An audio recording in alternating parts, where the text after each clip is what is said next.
हरे कृष्ण हरे राम भक्तजनों, आज हम वट सावित्री व्रत की कथा का श्रवण करेंगे। श्रद्धा जब संकल्प बन जाए और प्रेम जब तपस्या बन जाए तो जन्म लेती है वह नारी जो मृत्यु से भी अपने सुहाग को बचा लाए। आज का दिन केवल एक व्रत नहीं, यह उस अद्भुत नारी शक्ति का उत्सव है जिसने अपने पतिव्रत के बल से काल को भी पराजित कर दिया। वट सावित्री व्रत हर सुहागिन का यह संकल्प न सिर्फ अपने प्रिय की दीर्घायु जीवन की कामना है, बल्कि यह विश्वास है सच्चा प्रेम कभी नहीं हारता। इस पुण्य व्रत को करने से जहाँ सौभाग्य अखंड रहता है, वहीं माँ सावित्री की कृपा से हर मनोकामना पूर्ण होती है। तो आइए माता सावित्री की इस गाथा को सुनने से पहले हम यही कामना करें कि हर स्त्री का सुहाग अटल रहे, हर घर में प्रेम और सुख की वट वृक्ष जैसी छाया बनी रहे। सबसे पहले आप सभी को वट सावित्री व्रत की ढेर सारी शुभकामनाएं। आज का दिन एक परंपरा नहीं, बल्कि प्रेम, त्याग और अडिग विश्वास की संजीव मिसाल है।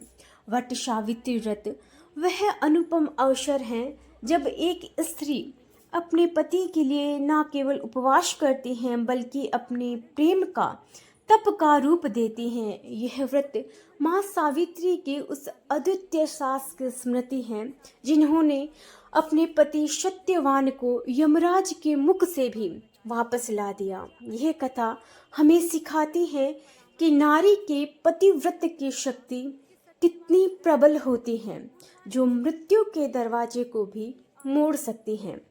अब आप जब व्रत का संकल्प लें तो मन में यह भावना रखें कि जैसे सावित्री ने अपने प्रेम को अमर किया, वैसे ही आपके सुहाग का आशीर्वाद भी अटूट रहे। कथा प्रारंभ करने से पहले हम सबसे पहले श्री गणेश जी महाराज का स्मरण करते हैं। हे मंगल मूर्ति, हमारी वाणी में मधुरता दो, मन में श्रद्धा दो और कथा श्रवण में कोई विघ्न ना आए, ऐसी आप कृपा करो। हे माँ सावित्री, हमें भी वही शक्ति दो, वही विश्वास दो जिससे हमारा सुहाग, हमारा परिवार सदा सुरक्षित रहे। हम ब्रह्मा जी का भी आह्वान करते हैं कि हे सृष्टिकर्ता, इस पावन अवसर पर हमारे जीवन में शुभ संकल्पों का सृजन करो। अब हम त्रिदेवों श्री ब्रह्मा, विष्णु और महेश का भावपूर्ण आह्वान करते हैं कि हे वे हमें धर्म, भक्ति और संयम के मार्ग पर चलने की प्रेरणा दें। हे भगवान विष्णु, हमारे परिवार में समृद्धि और सौभाग्य बना रहे। हे भगवान शिव, हमारे जीवन में शांति, सहनशीलता और विवेक बना रहे। अंत में हम सभी देवताओं को अपने पितरों से प्रार्थना करते हैं कि यह व्रत सफल हो, हर स्त्री के मन में हर मंगल कामना पूर्ण हो और वह कथा केवल एक कहानी न बनकर हमारे जीवन की प्रेरणा बन जाए। हे देवों, कृपया इस कथा में उपस्थित होइए और अपना आशीर्वाद से इसे पूर्ण कीजिए। एक बार देवी पार्वती जी ने महादेव जी से कहा कि हे देवताओं के भी देवता, जगत के पति शंकर भगवान प्रभास क्षेत्र में स्थित ब्रह्मा जी की प्रिया जो सावित्री देवी हैं, आप कृपया उनका चरित्र मुझसे कहिए, जो उनके व्रत का महात्म्य हो और उनके संबंध का इतिहास हो, और जो स्त्रियों के पतिव्रत को देने वाला, सौभाग्यदायक और महान उदय करने वाला हो। तब भगवान शंकर ने कहा कि देवी प्रभास क्षेत्र में स्थित सावित्री के असाधारण चरित्र को मैं आपसे कहता हूँ। हे माहेश्वरी, सावित्री स्थल नामक स्थान में राजकन्या सावित्री ने जिस प्रकार से उत्तम वट सावित्री व्रत का पालन किया, उसका यथावत वर्णन करता हूँ। कथा के अनुसार एक समय की बात है, मध्य देश में अश्वपति नाम की एक धर्मात्मा राजा राज्य करता था। उनकी कोई भी संतान नहीं थी। तब राजा ने संतान प्राप्ति हेतु यज्ञ करवाया। कुछ समय बाद उन्हें एक कन्या की प्राप्ति हुई, जिसका नाम उन्होंने सावित्री रखा। विवाह योग्य होने पर सावित्री ने दमत्तसेन के पुत्र सत्यवान को पति रूप में वरण किया। सत्यवान वैसे तो राजा का पुत्र था, लेकिन उनका राजपाट छिन गया था और अब वह बहुत ही दरिद्रता का जीवन जी रहे थे।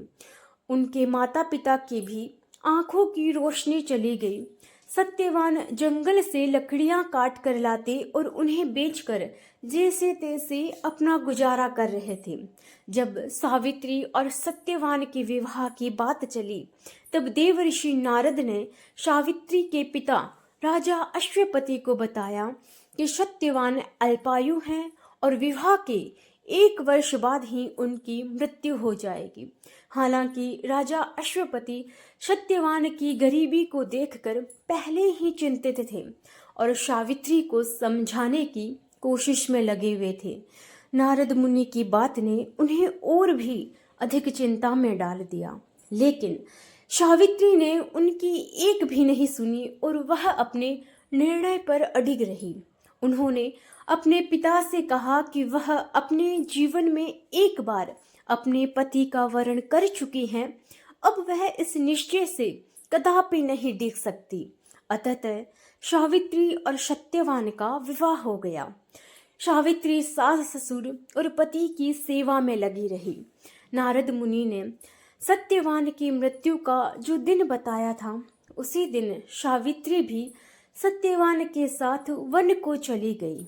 वन में सत्यवान लकड़ी काटने के लिए जैसे ही पेड़ पर चढ़ने लगा, उनके सिर में असहनीय पीड़ा होने लगी और वह सावित्री की गोद में सिर रखकर लेट गए।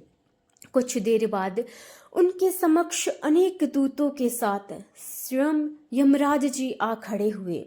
जब यमराज जी सत्यवान की जीवात्मा को लेकर दक्षिण दिशा की ओर चलने लगे, तब पतिव्रता सावित्री भी उनके पीछे पीछे चलने लगी।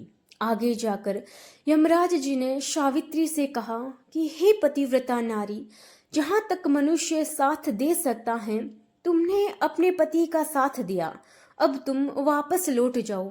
तब देवी सावित्री ने कहा कि जहाँ तक मेरे पति जाएंगे, वहाँ तक मुझे जाना चाहिए, यही सनातन सत्य है। यमराज जी सावित्री की वाणी सुनकर प्रसन्न हुए और उनसे वर मांगने को कहा। सावित्री ने कहा कि मेरे सास ससुर अंधे हैं, आप उन्हें नेत्र ज्योति दे दीजिए। यमराज जी ने तथास्तु कहकर उन्हें वापस लौट जाने को कहा और आगे बढ़ने लगे, किंतु सावित्री यमराज जी के पीछे पीछे चलती रही। तब यमराज जी ने प्रसन्न होकर फिर से उनसे वर मांगने को कहा। अब की बार सावित्री देवी ने वर मांगा कि मेरे सास ससुर का खोया हुआ राज्य उन्हें वापस मिल जाए। तब यमराज जी ने तथास्तु कहकर पुनः उनसे लौट जाने को कहा, किंतु सावित्री अपनी बात पर अटल रही और वापस नहीं गई। सावित्री के पति भक्ति को देखकर यमराज जी पिघल गए और उन्होंने सावित्री से एक और वर मांगने के लिए कहा। तब सावित्री देवी ने वर मांगा कि मैं सत्यवान के 100 पुत्रों की मां बनना चाहती हूँ, कृपा कर आप मुझे यह वरदान दे दीजिए। तब सावित्री देवी की पति भक्ति से प्रसन्न होकर इस अंतिम वरदान को देते हुए यमराज जी ने सत्यवान की जीवात्मा को पाश से मुक्त कर दिया और अदृश्य हो गई। सावित्री देवी जब उसी वट वृक्ष के पास आई, जहां वे कुछ देर पहले अपने मृत पति के शरीर को उन्होंने गोद में लिटा कर रखा था, तो उन्होंने पाया कि वट वृक्ष के नीचे पड़े सत्यवान के मृत शरीर में जीव का संचार हो रहा है और कुछ ही देर में सत्यवान उठकर बैठ गए। उधर सत्यवान के माता पिता की आंखें भी ठीक हो गई और उनका खोया हुआ राज्य भी उन्हें वापस मिल गया। भगवान शिव देवी पार्वती से कहते हैं कि हे देवी, हर पतिव्रता स्त्री को अपने पति का हर हाल में साथ देना चाहिए। परिस्थिति कैसी भी हो, कभी साथ नहीं छोड़ना चाहिए। और पतिव्रता स्त्री में इतनी ताकत होती है कि वह यमराज से भी अपने पति के प्राण तक वापस ला सकते हैं। वहीं सास ससुर की सेवा और पत्नी धर्म की सीख भी इस कथा से मिलती हैं। हे माँ सावित्री, आपने जिस दृढ़ नारी संकल्प से अपने पति सत्यवान को मृत्यु के मुख से वापस पाया, वह आज भी हर सुहागिन स्त्री के लिए प्रेरणा का अमित स्रोत है। आज का यह व्रत, यह कथा और यह पूजा केवल एक धार्मिक क्रिया नहीं, बल्कि एक आत्मिक यात्रा है, जिससे विश्वास, प्रेम और समर्पण के बीज बोए जाते हैं। हमने इस व्रत को पूर्ण श्रद्धा, नियम और विधि पूर्वक संपन्न किया है। हे देवों, यदि जाने अनजाने में कोई त्रुटि हो गई हो तो हमें क्षमा करें। हम यही प्रार्थना करते हैं कि यह व्रत हमारे जीवन में सुख, सौभाग्य, शांति, संतुलन और स्नेह की वट वृक्ष जैसी छाया लेकर आए। माता सावित्री की कृपा से हर सुहागिन का सौभाग्य अक्षय बना रहे, हर स्त्री की मनोकामना पूर्ण हो और हर घर में प्रेम, समर्पण और विश्वास की ज्योति जलती रहे। इसी शुभकामना और कृतज्ञता के साथ आज की यह पुण्य कथा, यह व्रत और यह आराधना पूर्ण हुई। एक बार फिर सभी प्रेम से बोलिए, सत्यवान सावित्री माता की जय, त्रिदेवों की जय, यमराज जी महाराज की जय। प्रिय श्रोताओं, ये आज की वीडियो कथा को सुनकर कमेंट बॉक्स में सत्यवान और सावित्री की जय जरूर लिखें। हरे कृष्ण हरे राम, हरे शरणम हरे शरण।